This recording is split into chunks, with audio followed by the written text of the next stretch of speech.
அதிமுகவுடன் பாமக கூட்டணி வைத்திருப்பது குறித்து திமுக உள்ளிட்ட எதிர்க்கட்சிகள் பல்வேறு விமர்சனங்களை எழுப்பியுள்ள நிலையில் சத்திரியனாக இருப்பதை விட சாணக்கியனாக இருப்பதே சிறந்தது என விளக்கம் அளித்துள்ளார் பாமக எம்பி அன்புமணி ராமதாஸ். இது குறித்த விவரங்களை தற்போது பார்க்கலாம்.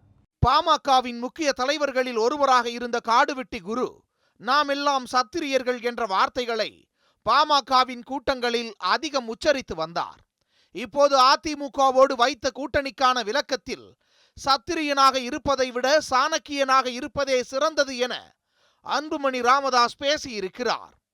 திராவிட கட்சிகளோடு கூட்டணி இல்லை என்று சொன்ன பாமக அதிமுகவோடு கூட்டணி வைத்திருப்பதையும் அதற்கான அன்புமணியின் விளக்கத்தையும் ஒப்பிட்டு பார்க்கும்போது அரசியல் ரீதியிலான பல கேள்விகள் இயல்பாக எழுகின்றன. கடந்த சில மாதங்களுக்கு முன்பு வரை திமுக தலைமையிலான கூட்டணி எளிதில் வெற்றி பெற்றுவிடும் என்று இருந்த அரசியல் சூழலை அதிமுகவின் கூட்டணி சற்று மாற்றி இருக்கிறது. திமுக தலைவர் மு.க. ஸ்டாலினின் போட்டியாளராக தன்னை நிறுவ முயன்ற அன்புமணி ராமதாஸ் ஸ்டாலினை வீழ்த்தவே இந்த கூட்டணி அஸ்திரத்தை எடுத்திருக்கிறார் என்கிறார்கள் அரசியல் பார்வையாளர்கள். இவ்வளவு நாள் என்னோடு விவாதத்திற்கு வர தயாரா என சத்திரியனாக ஸ்டாலினை நோக்கி தனி ஆளாக சவால் விட்ட அன்புமணி இப்போது சாணக்கியனாக மாறி எடப்பாடியையும் மோடியையும் சேர்த்து கொண்டு ஸ்டாலினை வீழ்த்த முயல்வதாகவே அவரது பேச்சை புரிந்து கொள்ள வேண்டியிருக்கிறது.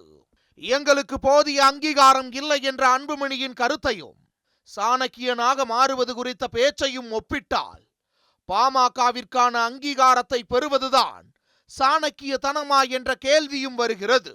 மேலும் கூட்டணி குறித்து மக்கள் மத்தியில் எழும் விமர்சனங்களை தவிர்க்கவே சாணக்கியத்தனம் என்ற ஆயுதத்தை அன்புமணி கையில் எடுக்கிறார் என்ற வாதமும் தவிர்க்க முடியாதது. அதேபோல் பாமக கூட்டணியை பணநல கூட்டணி என ஸ்டாலின் விமர்சிப்பதை பதட்டத்தின் வெளிப்பாடு என்று குற்றம் சாட்டும் பாமக தங்களுக்கு 7+1 இடங்கள் கிடைத்ததில் எதிர்க்கட்சிகள் வயிற்றெரிச்சல் படுவதாகவும் விமர்சிக்கிறது.